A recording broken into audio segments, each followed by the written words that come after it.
Acclame le Seigneur, mon frère. Amen. Que le Seigneur vous bénisse. Bien aimé, il y a deux choses que j'ai remarquées dans cette église. C'est la seule église où je vois que quand on loue Dieu, on est assis. C'est pas normal, frère. Ouais, vous avez besoin du Saint-Esprit pour le respecter. Allez, tu ne peux pas ovationner quelqu'un, tu ne peux pas saluer quelqu'un qui est grand, un roi et assis. C'est pas normal. On parle du Saint-Esprit, le Saint-Esprit est Dieu sur terre. Alléluia. Le Saint-Esprit est Dieu sur terre, sur le nord. Vous voyez, l'une des raisons pour lesquelles beaucoup de chrétiens n'arrivent pas à percer, c'est parce que bien aimé, ils n'ont pas le Saint-Esprit. Parce que le Saint-Esprit est la dernière personne. Tu vois comment on dit dernière personne? Il n'est pas la dernière. Le Saint-Esprit est Dieu. C'est Dieu qui a trois différentes fonctions. Il est Père, il est Fils et il est Esprit. Alléluia. Le Saint-Esprit, c'est Dieu sur la terre. Amen. Amen. Emmanuel, Dieu avec nous. Alléluia. Amen. Alléluia. Amen. Et même quand on regarde dans la vie du Seigneur Jésus-Christ de Nazareth, écoutez-moi très bien. Amen. Quand on regarde dans la vie du Seigneur Jésus-Christ de Nazareth, le Seigneur Jésus a opéré. Parce que la Bible dit dans Acte 10, 38, il dit, Dieu a oué le Seigneur Jésus-Christ du Saint-Esprit et de force. Alléluia. Donc c'est qu'ici, quand on prend le nom de Jésus, Jésus-Christ, Jésus veut dire sauveur. Le mot sauveur, c'est-à-dire que Josué veut dire aussi sauveur conjugal passé en hébreu. Jésus, c'est sauveur conjugal présent. C'est pour ça qu'il disait je suis. Alléluia. Maintenant, Christ veut dire loin de Dieu. Amen. Donc vous voyez le prophète Tébi, alléluia, il est John Tébi. Amen. Alléluia. Donc qu'est-ce qui s'est passé? Vous voyez, Tébi avec l'onction en lui. Amen. Jésus avec une onction en lui. C'est tout. Amen. Alléluia. Et Jésus honorait le Saint-Esprit. Parce qu'à chaque fois, il avait une communion avec lui, frère. Et l'une des raisons pour lesquelles, bien aimé, on ne voit pas la gloire de Dieu dans l'église, c'est parce que, bien aimé, on a mis le Saint-Esprit de côté. Et maintenant, nous-mêmes, nous faisons nos programmes. On fait ce qu'on veut. Alléluia. Quand on vient à l'église, etc., frère, il faut que ça cesse. Amen. Si tu n'as pas de communion avec le Saint-Esprit, tu ne peux pas prier parce que c'est le Saint-Esprit qui va t'aider dans la prière. Alléluia. Comment tu peux te lever? Souvent on a des prières stéréotypées. Oh merci mon Dieu, mon roi, mon Père. Amen, amen, amen, amen, amen. Alléluia. Et on ne voit pas de résultat. Or la Bible nous dit dans 2 Corinthiens 13, il dit que la grâce du Seigneur Jésus soit avec toi. Que l'amour de Dieu soit avec toi. Et la communion du Saint-Esprit. Le mot communion en grec, c'est koinonia qui veut dire partenariat avec le Saint-Esprit. Ça vient de notre mot grec qui donne partenariat et qui donne aussi intimité, relation profonde. Alléluia. Communion. Amen. Union commune. C'est très important. Alléluia. En vérité, bien aimé, le Saint-Esprit doit nous assister dans ce que nous faisons. Mais comme il ne nous assiste pas, bien aimé, on a une vie chrétienne plate. Come on, alléluia. Alléluia. Amen. C'est très important. Mon fils a dit quelque chose ici. C'est pas parce que je vais rectifier. Alléluia. Le Saint-Esprit a différentes manières d'opérer. Je vous dis quelque chose. Le Saint-Esprit, il y a des gens qui ont le Saint-Esprit, mais ce n'est pas évident. Alléluia. Alléluia. Il a le Saint-Esprit, mais il ne va pas opérer dans les dons de puissance. Ce n'est pas parce qu'il n'a pas de Saint-Esprit. Je ne sais pas si vous comprenez un peu. C'est très important, frère. Alléluia. Amen. Amen. Il y a des gens qui naturellement vont opérer dans les dons de puissance. Alléluia, par la présence du Saint-Esprit dans leur vie. Amen. Donc, ne canalisons pas le Saint-Esprit. Amen. Il y a des gens, par exemple, si tant qu'ils ne sont pas tombés, il t'a dit que pour eux, le Saint-Esprit n'a pas été là. Ça, c'est ta religion, c'est ta culture, c'est ta tradition. Amen. Alléluia. Je ne sais pas si vous comprenez un peu. Si tu es homme d'affaires que tu n'as pas de Saint-Esprit, tu es en danger. Tes affaires ne vont pas prospérer. Bien aimé, tu as besoin du Saint-Esprit dans toutes les dimensions de ta vie. Alléluia. Et je bénis le Seigneur pour ce moment. Tu as besoin d'avoir une relation avec le Saint-Esprit. Dis à ton voisin, tu as besoin d'avoir une relation avec le Saint-Esprit. Alléluia. Et pour avoir la pensée de Dieu, il faut que tu aies le Saint-Esprit.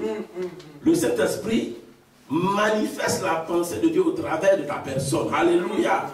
Amen. Asseyez-vous s'il vous plaît, que le Seigneur vous bénisse. Père, je te remercie pour le ciel qui est ouvert. Merci pour ta présence et ton onction. Je bénis le Seigneur pour ce moment. Alléluia. Écoutez, on m'a dit, le prophète John Tébi m'a envoyé un message pour que je vous entretienne sur la délivrance. Alléluia. Bien aimé, ce qui est dommage aujourd'hui dans le corps de Christ, c'est que bien aimé, on a une seule façon de délivrer les gens. Amen. Quand les gens vont dans les églises, la première des choses que nous faisons, on prend la personne, c'est-à-dire que c'est comme si on veut établir une prophylaxie. Amen. En médecine, on parle de prophylaxie, etc. On prend l'individu, on commence à faire cure d'âme. Alléluia. Mais une vraie délivrance, frère, écoutez, laisse-moi vous dire, il y a deux choses qui caractérisent une délivrance. La première des choses, c'est le discernement. Le discernement. Alléluia. C'est pour ça que jusqu'alors, il y a des gens qui vont d'église en église. On fait cure d'âme.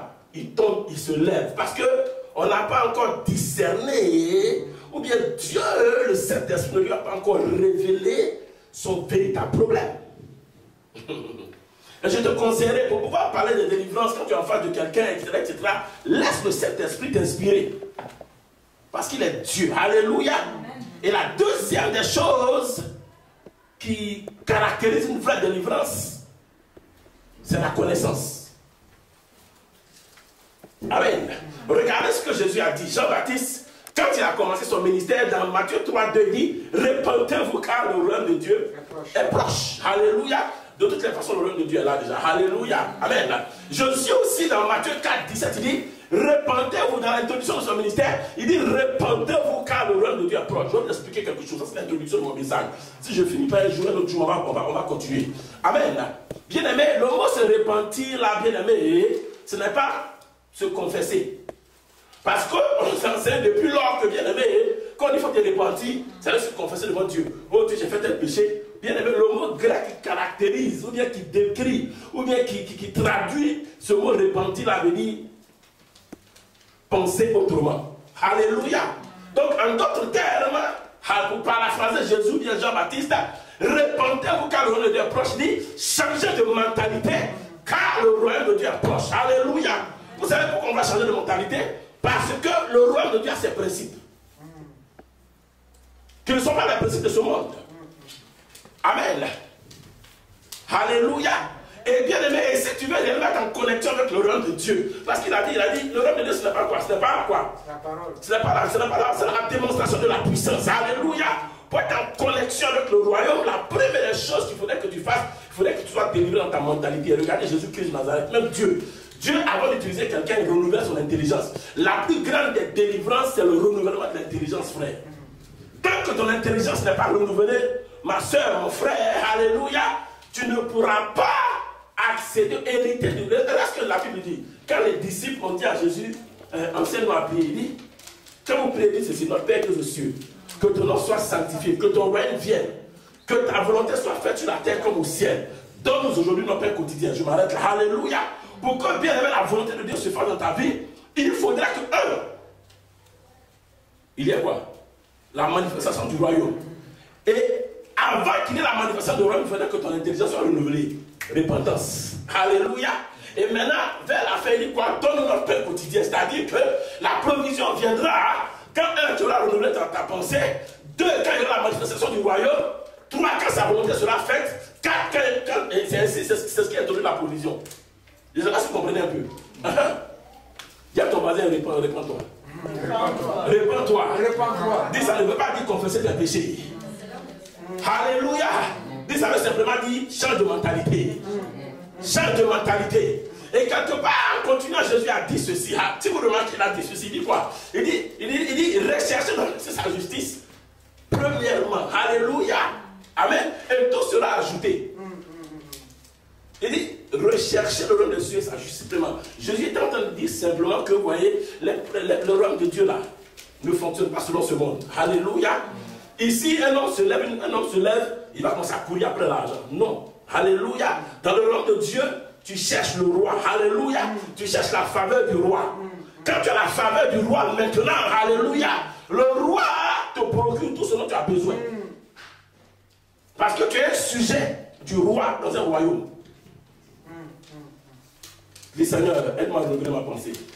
Bien aimé, je voudrais qu'on communique. Ce ne sont pas des jeux de mots. Ce n'est pas parce que quelqu'un t'impose les mains. Aujourd'hui, il y a une sorte de délivrance classique. Quand les gens viennent qui tombent, ils pensent qu'ils sont délivrés. Quand quelqu'un impose les mains à quelqu'un, me dit sors. Quand la personne est en extase ou bien, je ne sais pas, en manifestation pendant un certain moment, Quand il finit, quand il est fatigué, qu'il commence à respirer, on lui donne de l'eau, on dit ça va, dit oui, ça va. Quand tu sens, tu es léger, alléluia. On pense qu'on a délivré la personne, frère. Et puis ces personnes-là sont dans l'église, alléluia. Or, ils ne sont pas réellement délivrés parce que, bien aimé, la délivrance a plusieurs dimensions. Il y a la délivrance de ton propre caractère. Alléluia. Amen. Si tu es une femme qui n'est pas soumise, tu as besoin de délivrance. Tu dois t'asseoir et dire, je dois être soumise à mon mari. Alléluia. Ou bien je dois être soumise avant de me marier. Je ne sais pas si vous comprenez un peu. Amen. Dis Seigneur, aide-moi. Dis Seigneur, aide-moi. Dis Saint-Esprit, aide-moi. Amen. Alléluia. Allons dans le livre de Jean chapitre 8 au verset 32. On va voir quelque chose. Alléluia. Ma prière est que tu puisses saisir le message. Écoutez, nous ne pouvons pas limiter la délivrance à l'imposition des mains. Alléluia. Non. On ne peut pas. Seulement limiter la délivrance à l'imposition des mains. Non. Et aujourd'hui, c'est ce qu'on fait. On dit, il passe par la délivrance. On arrive, on impose les mains à la personne. On est là, on crie, on crie, on crie, on crie, on crie, on crie, on crie. Alléluia. Amen. D'abord, ce niveau de délivrance là même, c'est pour les chrétiens qui commencent. Il dit à tous ceux qui auront cru, voici les signes qui suivront. Il va imposer la main aux malades, etc. Alléluia. Mais quand tu as été bien aimé, j'étais où j'étais hier. Amen. J'ai parlé, j'ai enseigné sur le Saint-Esprit. On a prié, on a invoqué le Saint-Esprit. Venez voir, vous allez voir dans la salle, par la grâce de Dieu. À gauche, à droite, etc. Alléluia. Parce que bien aimé, écoutez, laisse-moi dire quelque chose. Je me dis toujours que si je suis en face de 1 million de personnes, est-ce que j'aurai le temps de leur imposer les mains? Alléluia. Je ne sais pas si vous me comprenez. Oui. Si tu es en face de 1 million de personnes, tu ne pourras pas leur imposer la main. Alléluia. Donc, bien aimé, il t'inspire pour qu'il imbibe ta personne de sa présence. Alléluia. C'est très important, frère. Lisons Matthieu 8, 32. Lisons Matthieu 8, 32. Et Jean 8, excusez-moi. Jean 8, 32, lisez. J'ai eu la parole. Oui, oui. Vous connaîtrez la vérité. Oui. Et la vérité vous affranchira. Amen. Voici Jésus, c'est Jésus qui a dit. On va bâtir, bien aimé, le message sur les propos de Jésus. Jésus a commencé à parler. Si vous voulez, lisons, commence vers, à partir du verset 30. Commence à partir du verset 30. J'ai la parole de Dieu au nom de Jésus. Comme Jésus parlait ainsi, plusieurs crurent en lui. Oui. Et il dit aux Juifs qui avaient cru en lui, si vous demeurez dans ma parole, vous êtes vraiment mes disciples. Oui. Vous connaîtrez la vérité, oui. Et la vérité vous affranchira. Alléluia. Il dit, vous connaîtrez la vérité et la vérité vous affranchira. Alléluia. En d'autres termes, bien aimé, c'est Jésus a dit, ce sont les propos de Jésus-Christ de Nazareth. Alléluia. Il dit que pour que quelqu'un soit réellement délivré, il y a une sorte de vérité qu'il doit acquérir. Bien aimé, le manque de connaissance, alléluia, la Bible dit pas manque de connaissance, mon peuple périt. Le manque de connaissance, c'est le fait que quelque part, bien aimé, il y a une vérité qui manque, alléluia. Il y a un manque d'une certaine somme de vérité qui égale une certaine somme d'informations qui donne la connaissance et qui permet à l'individu d'agir, alléluia. C'est pour ça que le peuple périt. Amen. Il dit la vérité que tu connais. Qu'est-ce que c'est qu'une vérité? Alléluia. On va dire rapidement. La vérité. Amen. Alléluia. On va dire la vérité. Amen. J'ai écrit quelque part. etc. Comme j'ai les petits yeux. Amen. Que le Seigneur vous bénisse.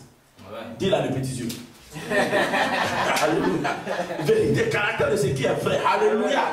La vérité, c'est le caractère de ce qui est vrai. Et puis de toutes les façons, quand on parle de vérité, il y a plusieurs sortes de vérité. Alléluia. Mais c'est la vérité de Dieu qui est la vérité suprême. Il y a la vérité des hommes. Il y a ta vérité à toi. Alléluia. Il y a la vérité des politiciens. Je ne sais pas si vous comprenez un peu. Il y a, oui, la vérité dans ta culture, mais dans la vie. Bien aimé, la vraie vérité, c'est la parole de Dieu. C'est ce que Dieu a dit. Alléluia. Allons dans Jean 17, nous allons voir quelque chose. Dis Seigneur, aide-moi.